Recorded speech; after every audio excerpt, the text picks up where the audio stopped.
The Cheltenham Festival, and obviously on day one the feature event is the champion hurdle. Do you reckon Faheen can justify the hype and do what he's been doing all season? I've been a massive fan of Faheen from the first time I saw him beat Jottas Hill in Punchestown. Thought he was an amazing horse. His jumping isn't perfect, and you know it's strange that a horse coming back from 3 miles makes a champion hurdler, but I absolutely love him and think he can do it. Wide open race again, the likes of Hurricane Fly being an amazing winner, and Jeski coming back from last year again, but I'm in the Faheen camp. Okay. Moving on to day 2 and the champion chase, it's obviously wide open. The main protagonists, Sprinter, Sacra and Side Grugy, have had their problems, and there's a few coming through to challenge. After Side Grugy winning at the weekend, do you think he can go back now and retain his crown?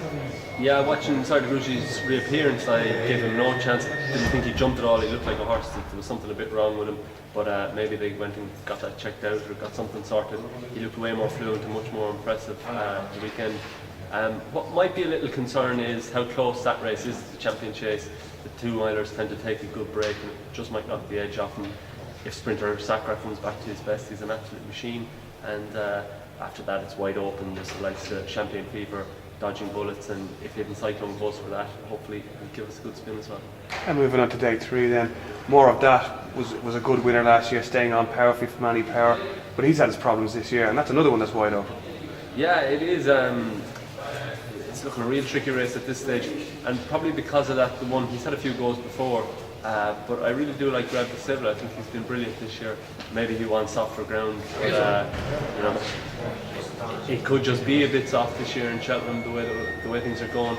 And you know, Sapphire de Rey looks like the one-off favourite now. Maybe if more of that doesn't run, and you know he was giving £2 to Sapphire de Rey when he got beaten by him last time. So ability-wise, there's very little between the two of those.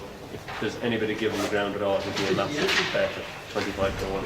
And then we've got the big one, Blue Ribbon event, the feature race of the whole week, the Cheltenham Gold Cup. Lord Windermere won it last year.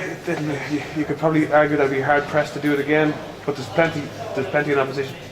Yeah, a very competitive Gold Cup, if not the best Gold Cup of all time.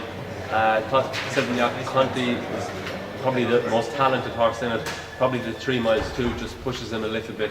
They did go quite a hard gallop last year, and he didn't just get home. If the race is run a little more sedately, I'd really fancy him.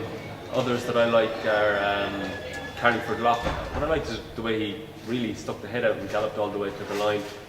Probably isn't the best horse in the race, but his toughness might bring him through. And Many Clouds is just a fantastic jumper. If I could have a spin in the race, I'd probably go for Many Clouds. Leighton Ashton himself get on brilliantly, and he's just magnificent. Thanks very much.